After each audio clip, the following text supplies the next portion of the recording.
বিএনপির পক্ষে বলেছেন এখানে 34.7%। তো আমাদের এটা হচ্ছে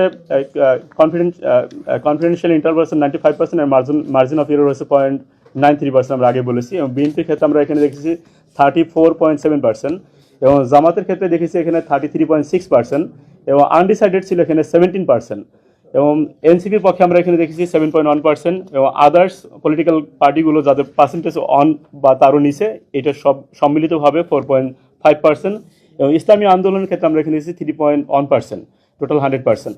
এবং এটাকে এই যে আনডিসাইডেড যেটাকে আমরা এখানে দেখছি, এই আনডিসাইডেডটাকে পরবর্তী সময়ে আমরা মেশিন লার্নিং প্রসেসের মাধ্যমে র্যান্ডম ফরেস্ট মডেলকে ব্যবহার করে আমরা এটাকে যদি তারা ডিসাইড করে তাহলে তারা কোন দিকে যেতে পারে এটাকে আমরা ফাইন্ড আউট করার চেষ্টা করেছি। এখানে আমরা পরবর্তীতে যখন মেশিন লার্নিংকে রান করা হয়েছে এখানে র্যান্ডম ফরেস্ট মডেলের মাধ্যমে, তখন আমরা দেখতে পাই যে বিএনপির যদি আমরা আনডিসাইডেডটাকে বাদ দিই, এখানে যারা ভোট দিতে ইচ্ছুক, আমরা শুরুতে বলছি 86.7% মানুষ ভোট দিতে ইচ্ছুক, এবং তাদের মধ্যে থেকে যারা আনডিসাইডেড ছিল 17%, এই 17%কে যখন মেশিন লার্নিংয়ের মাধ্যমে নেওয়া হয়েছে তখন আমরা দেখতে পাই এখানে বিএনপি এখানে 43.2% মানে 43.2%, জামাত এখানে 40.8% মানে 40.8%, এনসিপি 7.7%, আদার্স 5.3%, এবং ইসলামী আন্দোলন 3.0%।